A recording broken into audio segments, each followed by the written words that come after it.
면역세포하고 암세포하고 간의 싸움에서 암세포가 이겼을 때 암이 되는 거란 말이에요. 그러면은 치료를 하려면 면역을 강하게 할 수밖에 없어요. 그걸 가장 높여주는 음식은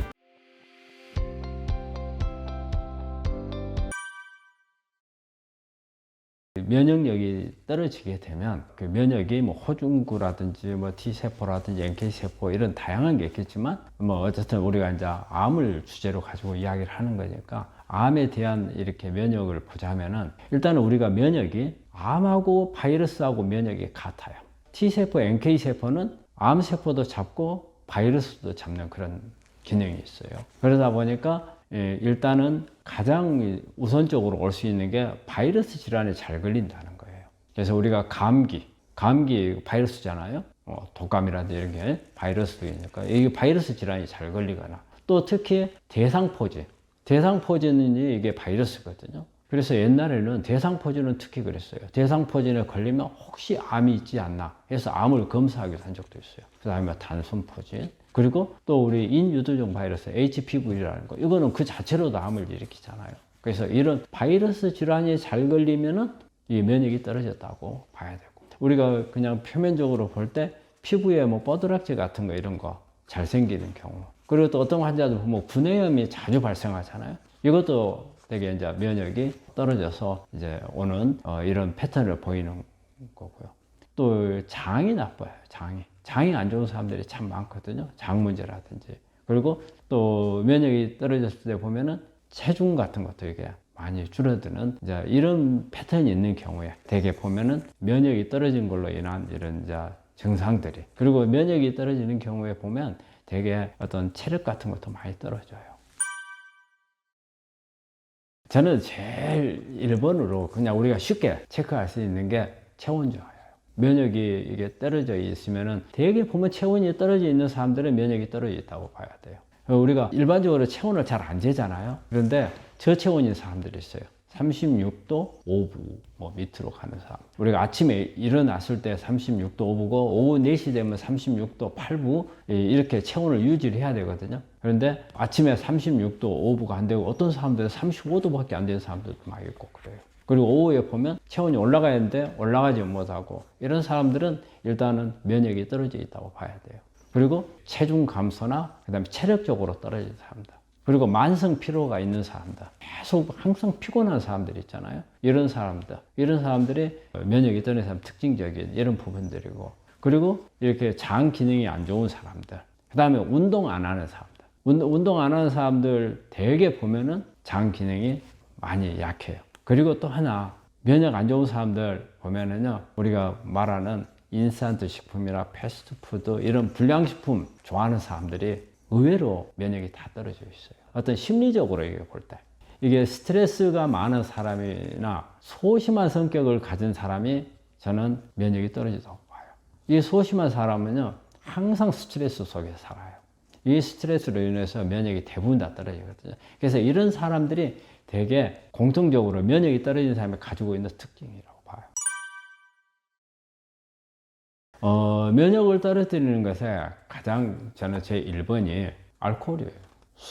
술은 그거 자체가 발암 물질도 되겠지만은 또 술을 많이 마시는 사람들이 대개 보면 안주 잘 안 먹잖아요. 진짜 술꾼들은 안주를 잘 안 먹어요. 우리가 보통 이제 깡술이라 하죠.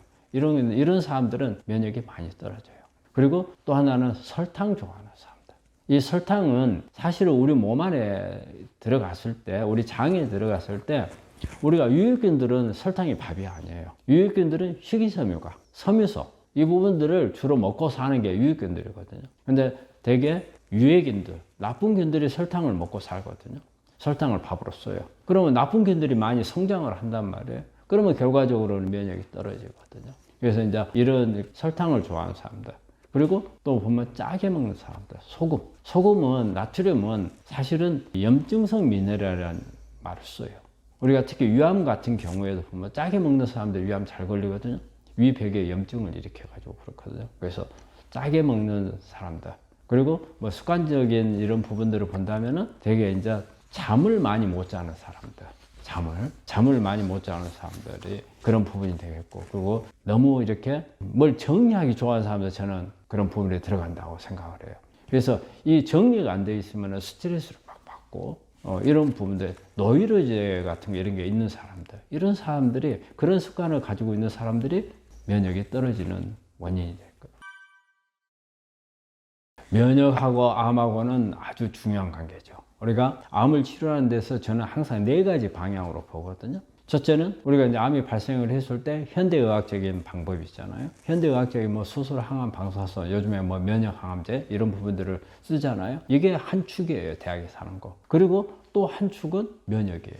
그리고 또 한 축은 암을 발생의 신호를 주는 유전자고, 또 한 축은 내가 가지고 있는 체내의 환경이나 대외적으로 있는 환경하고 관련된 부분이거든요. 그 중에서 면역은 한 축이에요. 왜냐하면 암이라고 하는 것은 하나의 암세포가 만들어져요. 그런데 이 암세포는 우리 모든 사람이 암세포를 만든단 말이에요. 다. 어떻게 보면 암세포라고 하는 것은 우리가 우리 몸 안에서 새로 만들어지는 세포가 불량품이 됐을 때 이게 암세포거든요. 그러면 이거를 제거하는 것을 누가 하느냐? 면역세포가 하는 거예요. 그래서 다 불량품은 다 제거를 해요. 근데 여기서 죽지 않고 살아남는 이런 세포들이 나중에 암으로 가는 거거든요. 그러면 암은 이렇게 말할 수가 있죠. 면역세포하고 암세포하고 간의 싸움에서 암세포가 이겼을 때 암이 되는 거란 말이에요. 그러면은 치료를 하려면 면역을 강하게 할 수밖에 없잖아요. 해야 되는 거잖아요. 그래서 암하고 면역하고 관계는 뗄래야 뗄 수 없는 관계고, 치료에 있어서도 면역을 얼마만큼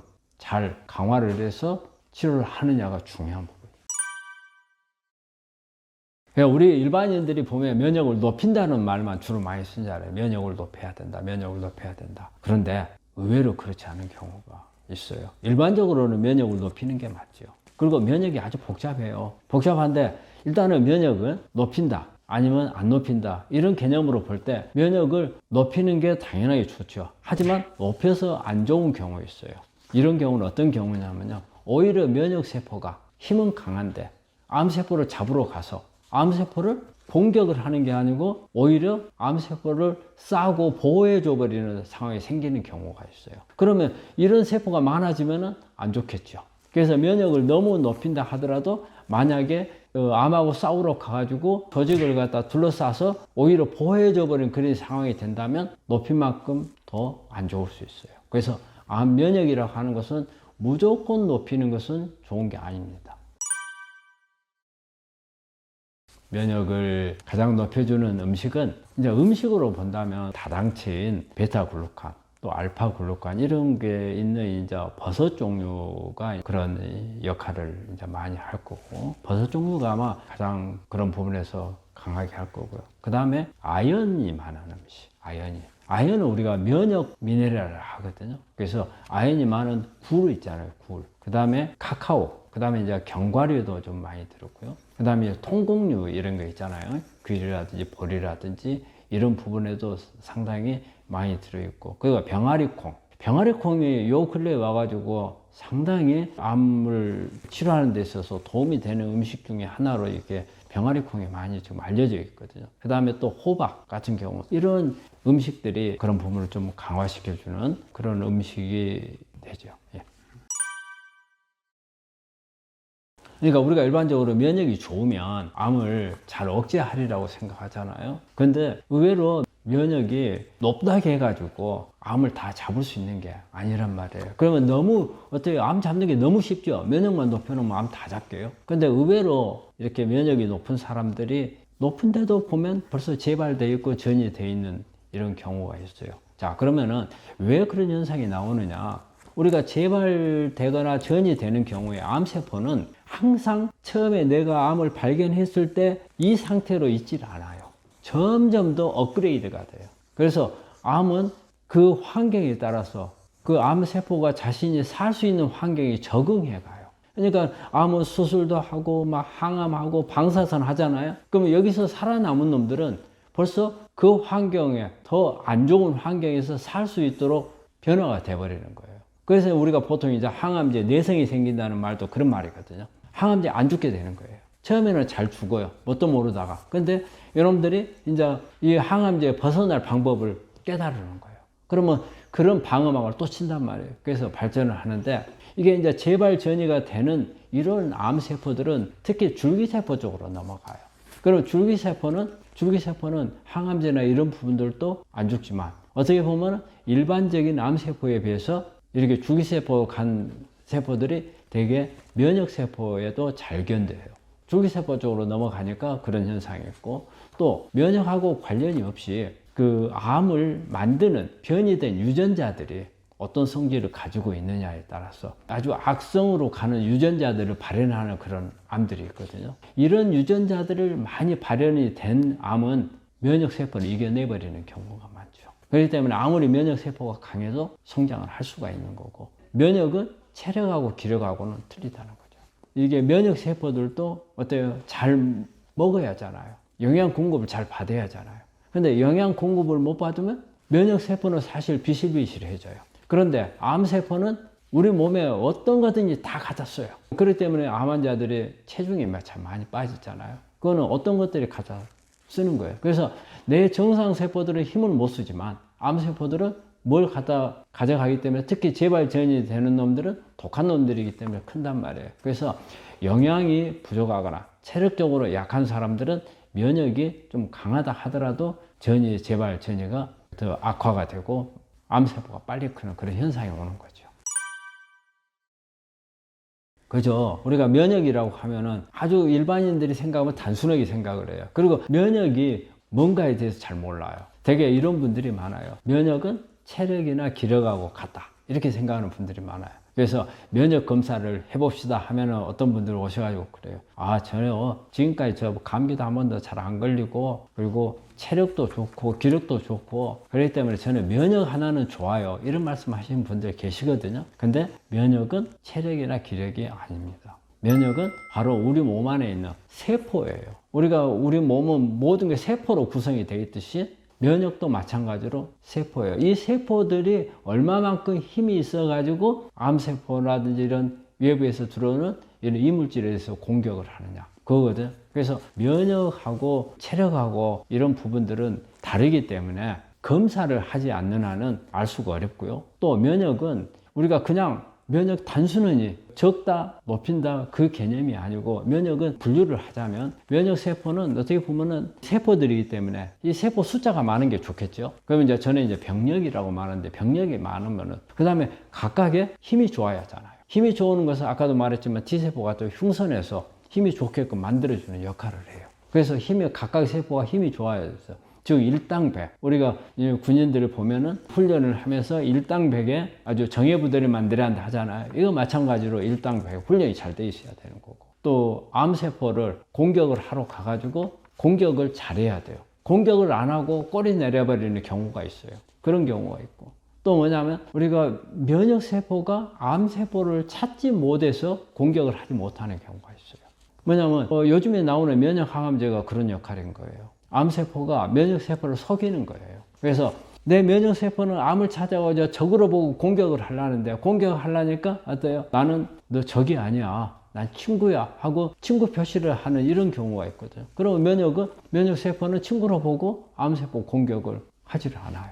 또 어떤 경우에는 우리 그 면역세포지만은 면역세포가 실제 싸우는 면역세포가 있고 싸우지 않는 면역세포가 있어요. 쉬는 면역세포가 있어요. 그러면은 잘 싸우는 면역세포가 얼마나 있느냐? 싸우지 못하는 비율이 많으면 많을수록 병력 숫자 많고 힘이 좋아도 공격력은 떨어질 수밖에 없잖아요. 그래서 이런 부분들, 그리고 또 암이 어떤 환경을 만들어서 면역세포가 공격을 하지 못하도록 하는 방어막을 치는 거 있어요. 그래서 이런 부분들이, 이렇게 면역은 복잡해요. 간단하지 않습니다. 그래서 이런 부분들을 다 검사를 해서 파악을 한 다음에 어떤 취약점이 있는가, 이걸 보고 치료를 해야 되는 거예요. 그래서 저는 암을 치료할 때 있어서 면역을 검사를 하지를 않고, 암을 치료하는 것은 눈 감고 치료하는 거나 마찬가지거든요. 그래서 꼭 면역에 대해서는 정밀 검사를 좀 했으면 합니다.